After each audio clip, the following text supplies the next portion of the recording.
near my stall. Don't touch anything. They will say I am selling food touched by a witch. Don't touch anything. I don't want your cursed money. If you stand here, my customers will run away.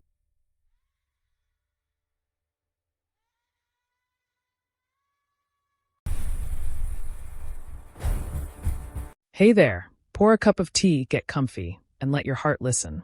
The story's about to start. Welcome to Tales Vibe, where laughter and lessons flow together. If you love a good story, don't forget to like this video, subscribe for more tales every week, and please tell us where you're watching from in the comments. We'd love to know where our story family is tuning in from. Ada walked into the Oda market with her head bent low. She held her wrapper tight against her chest, trying to make herself small. She did not look left or right, but she could feel the eyes of the people on her. The usual noise of the market, the shouting of prices, the chopping of meat, the laughter, seemed to die down as she passed. She adjusted the scarf on her head, pulling it forward to cover the left side of her face. It was no use. Everyone in Oda knew who she was. They knew about the mark. A woman selling tomatoes saw Ada coming and quickly pulled her young son behind her back. "Stay there, Junior," the woman hissed. "Don't look at her face. Do you want to have nightmares?" The boy peeked out, his eyes wide with fear. Ada heard the woman but pretended she was deaf. She kept walking. She needed to buy yam and a little palm oil.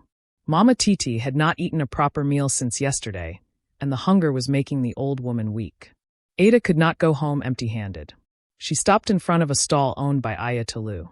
Aya Tolu had big tubers of yam stacked high. Ada took a deep breath and stepped closer, extending her hand with the crumpled Naira notes she had saved. "Good afternoon, Ma," Ada said, her voice shaking slightly. "Please, I want to buy 2 tubers of yam." Aya Tolu looked up from counting her money. When she saw who it was, she jumped back as if she had seen a snake. She clapped her hands together loudly. "God forbid," Aya Tolu shouted. "Don't come near my stall. Don't touch anything." "I have money, Ma," Ada said, showing the cash. "I just want to buy food. We are hungry. Keep your money." Aya Tolu picked up a broom and started sweeping the air in front of Ada, as if sweeping away bad spirits. "I don't want your cursed money. If you stand here, my customers will run away. They will say I am selling food touched by a witch." "I am not a witch," Ada whispered, though she knew it would not change anything. "Look at your face," a man selling herbal drinks nearby shouted. "That is not a mark from God. That is a mark from the devil. Go away." Other people began to gather, keeping a safe distance. They pointed fingers and murmured, "Why is she still here? She will bring bad luck to the market. Mama Titi should have left her in the bush where she found her." The words hit Ada like stones. Her hand dropped to her side. She looked at the yams, then at the angry face of Aya Tolu. There was no mercy there. "Please," Ada tried one last time. "Go!" Aya Tolu screamed, raising the broom higher. Ada turned around. She bit her lip to stop the tears from falling. She could not let them see her cry. She walked back through the path the villagers made for her. She had money in her hand, but in Oda, she was too poor to buy even a single yam.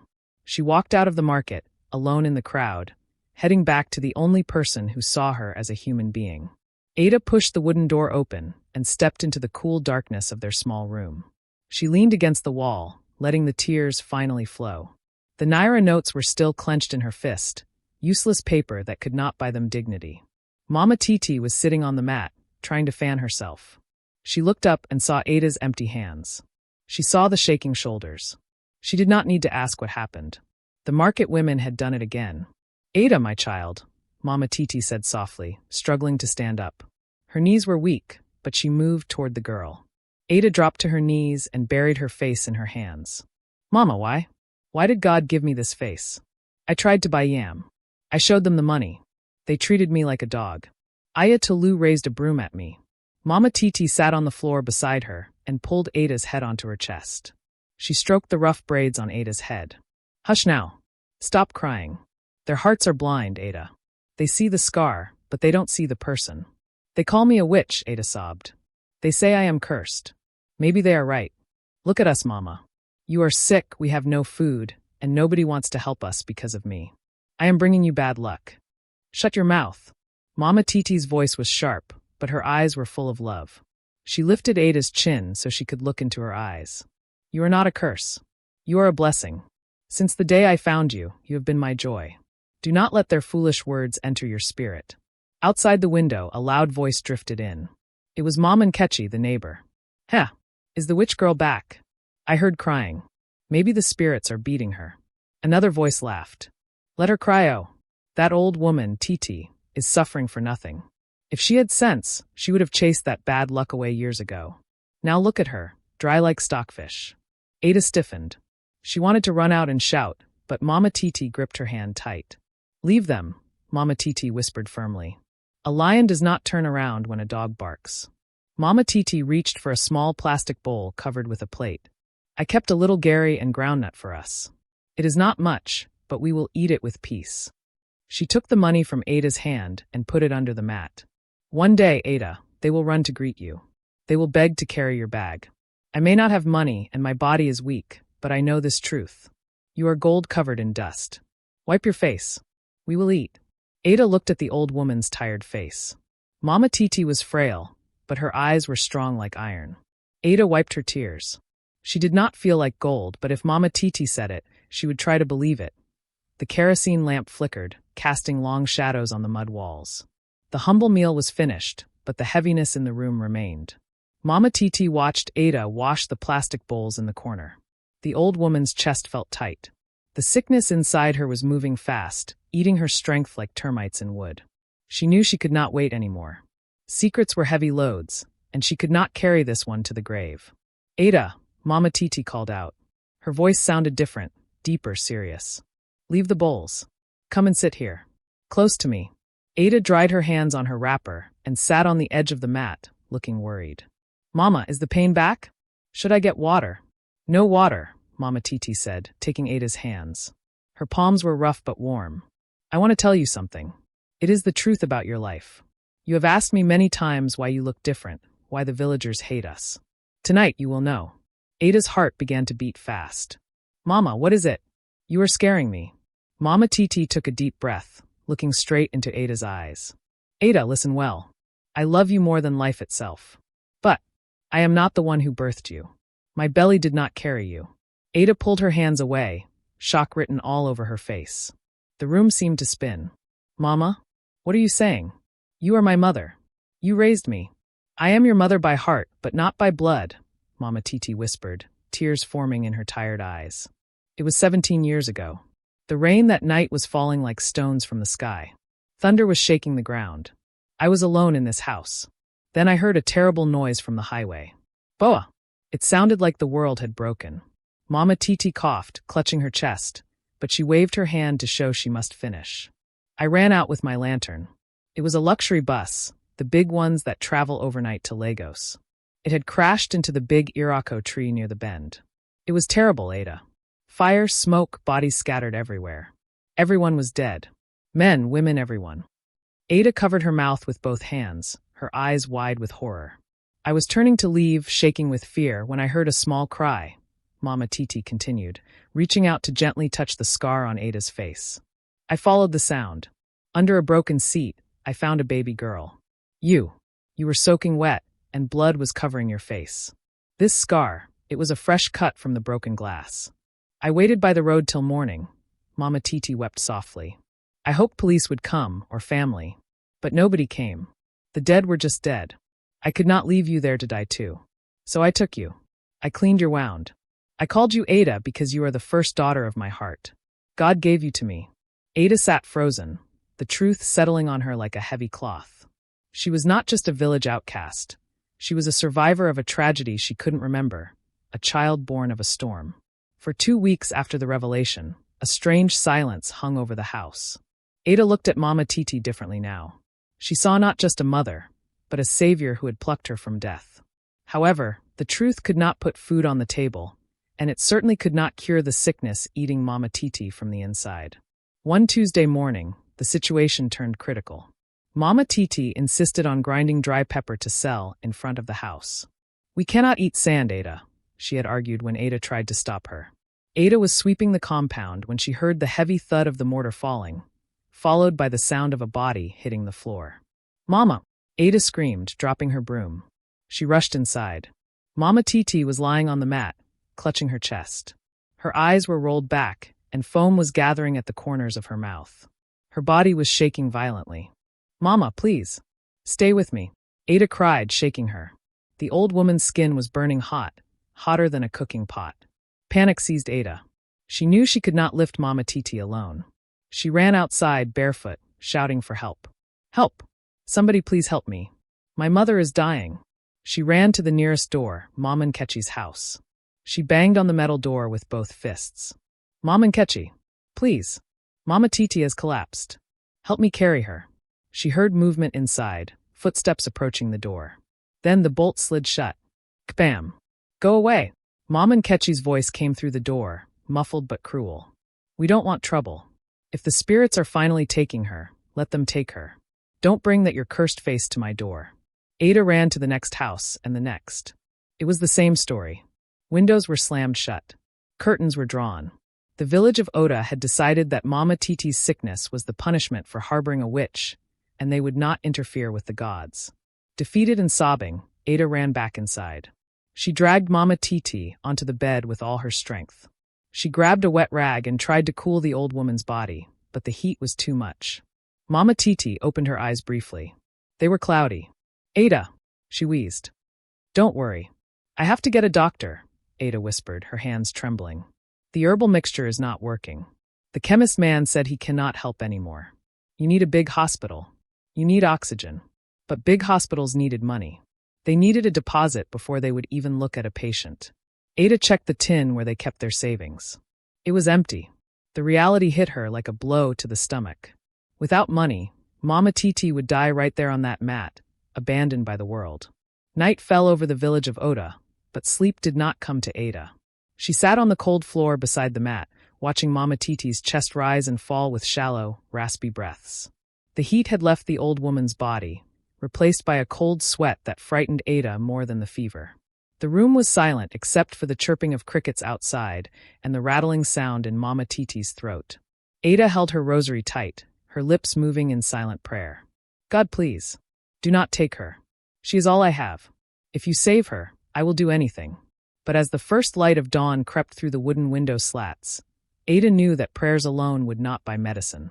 Faith would not pay for a hospital bed. They needed money. Real money. She stood up and went to the clay pot where they kept loose change. She poured the contents onto her palm. 300 naira and some coins.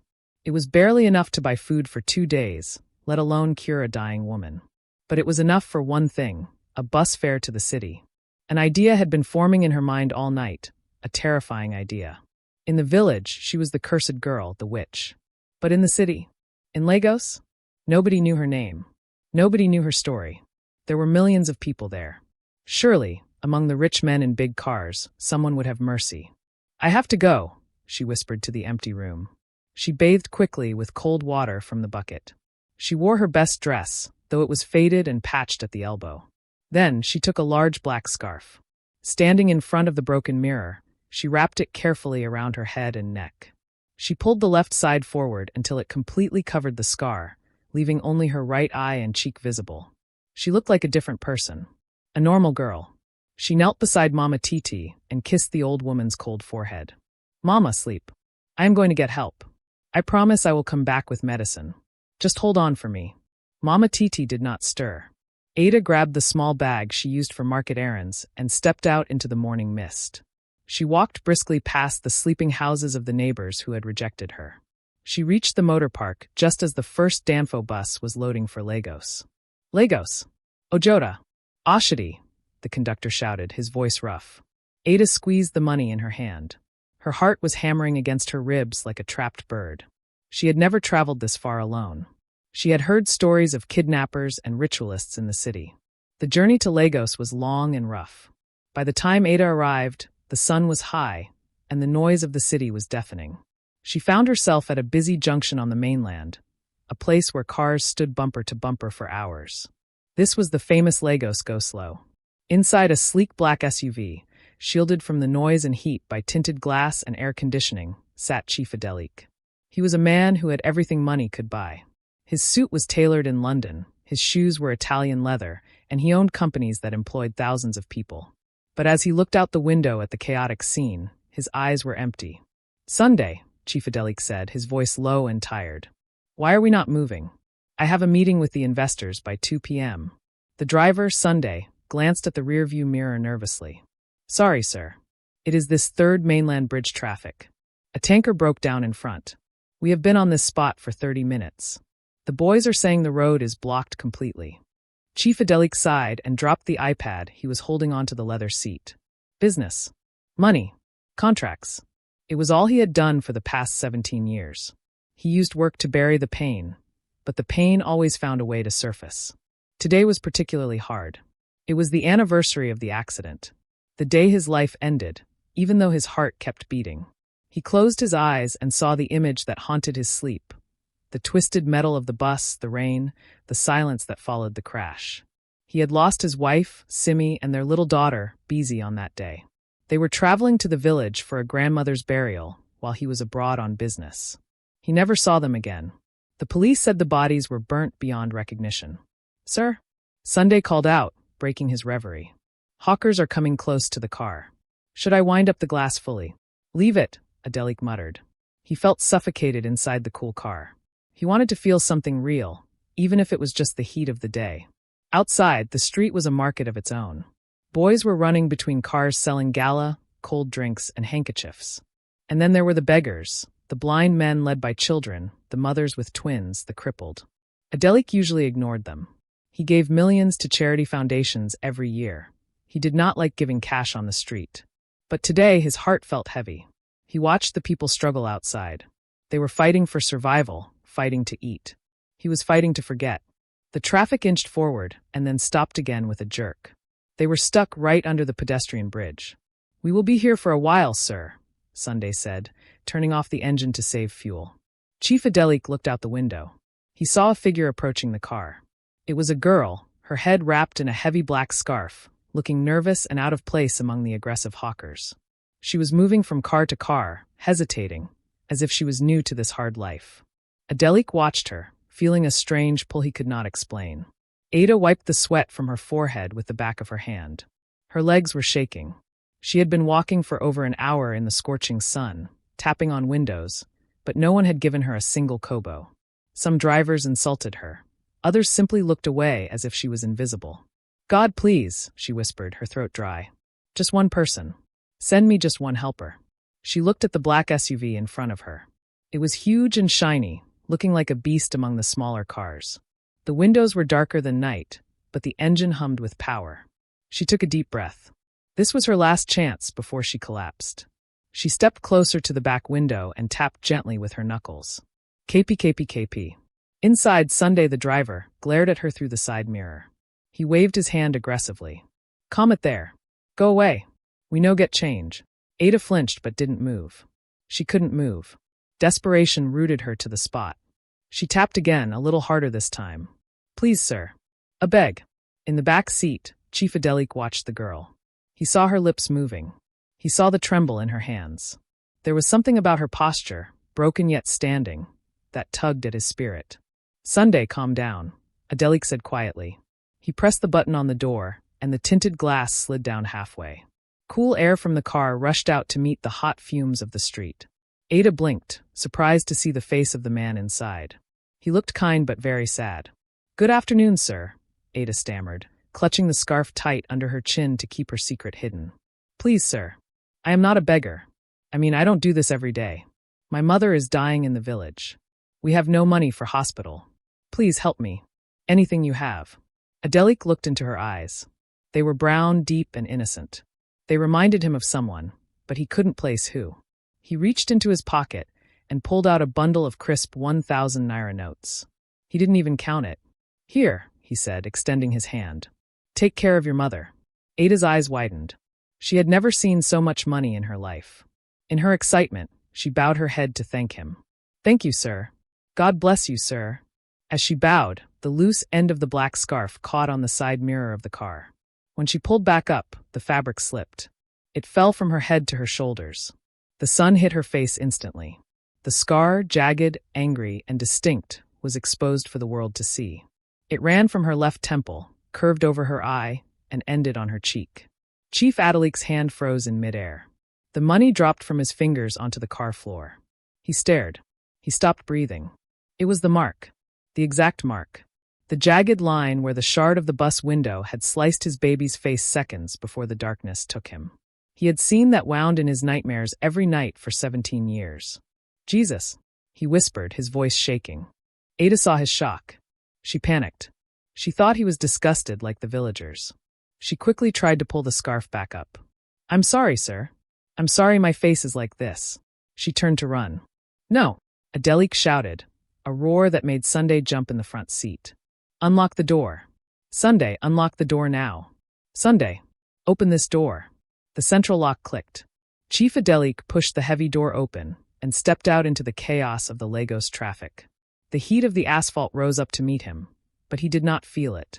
He did not care about his Italian shoes stepping on the dirty road or the dangerous Okada riders zooming past. Girl, wait, he shouted, his voice cutting through the noise of engines and horns. Ada heard the voice and her heart stopped. She thought the rich man was angry because she had touched his car or perhaps because her bad luck had rubbed off on him.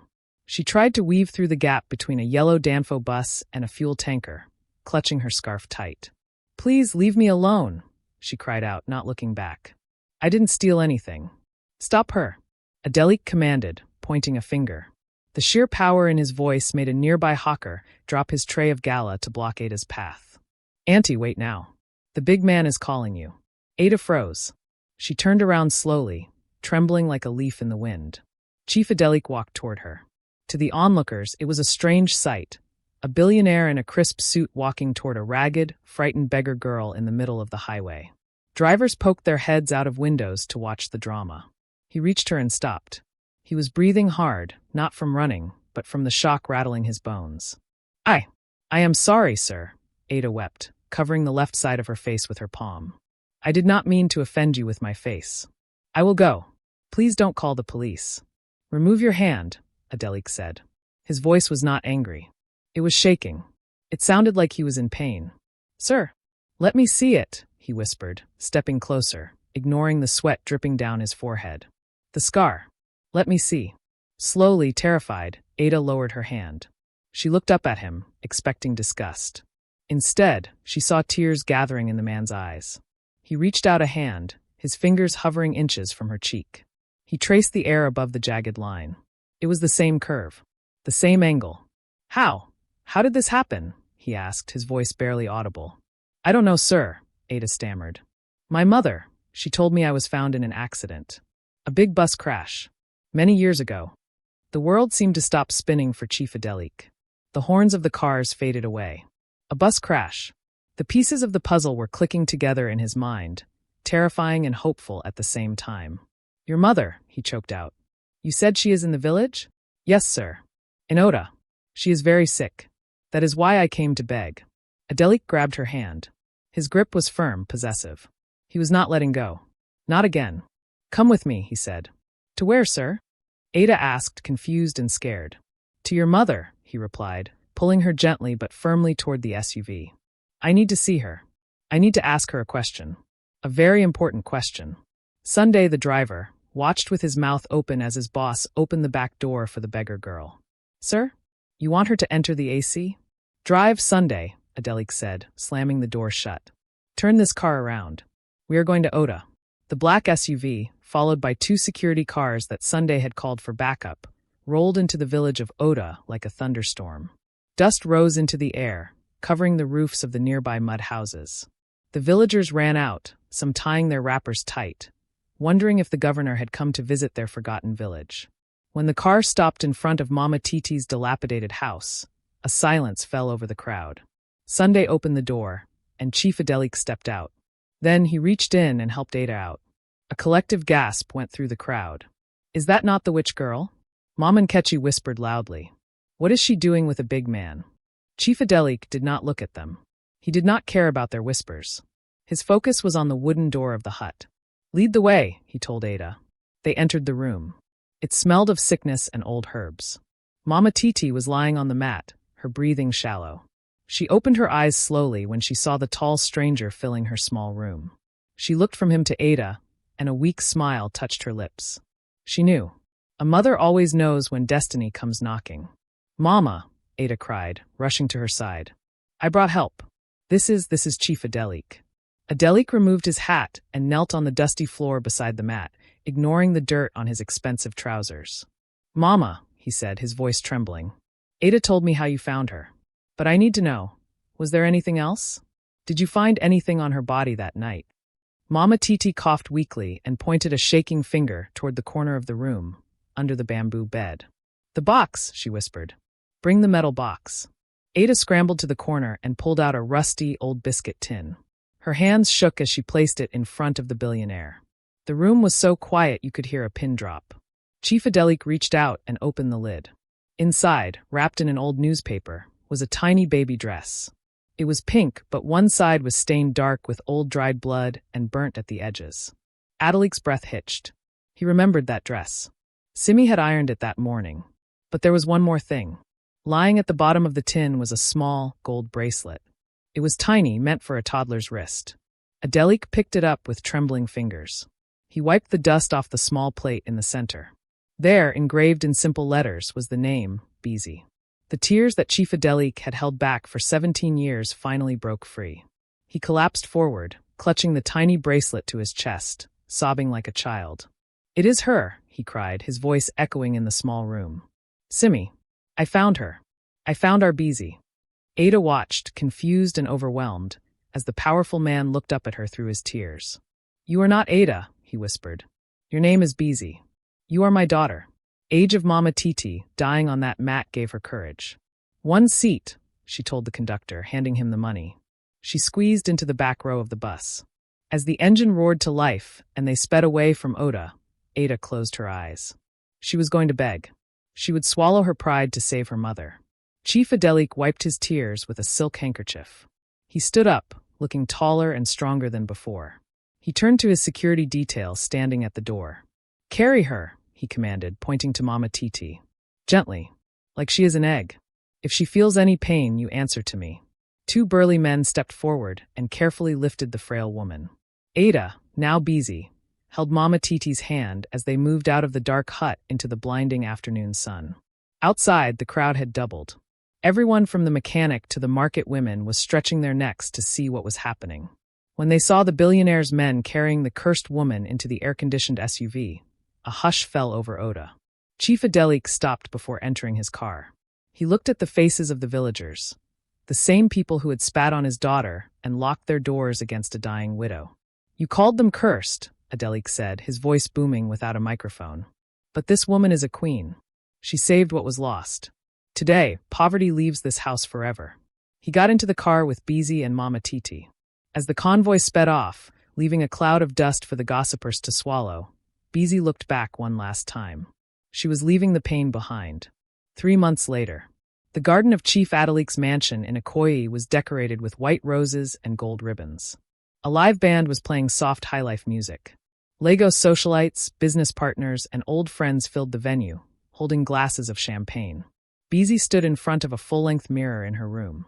She wore a stunning blue lace dress that shimmered under the lights. Her hair was braided beautifully. She touched her face. The scar was still there. The best doctors in London had offered to remove it with plastic surgery, but Beezy had refused. "It is my history," she had told her father. "It is how you found me."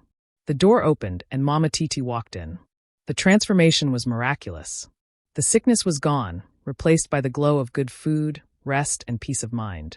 She wore a matching blue gelly and wrapper. "My daughter," Mama Titi smiled, tears in her eyes.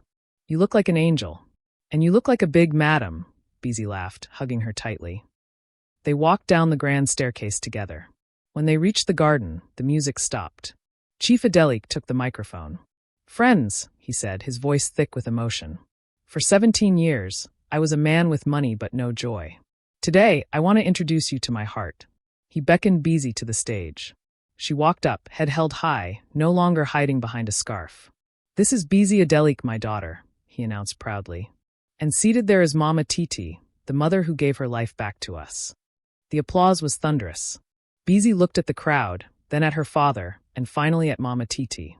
She touched her scar and smiled. It was no longer a mark of shame. It was a scar of destiny, a map that had led her home. And that's the end of today's tale. We hope it brought a smile, a thought, or a little bit of magic to your day. If you enjoyed this story, please like the video, Subscribe to Tales Vibe for more weekly tales. And tell us in the comments where you're watching from. We love hearing from our story family all around the world. Until next time, keep your heart open, your imagination alive, and remember, laughter and lessons always go hand in hand. See you in the next story.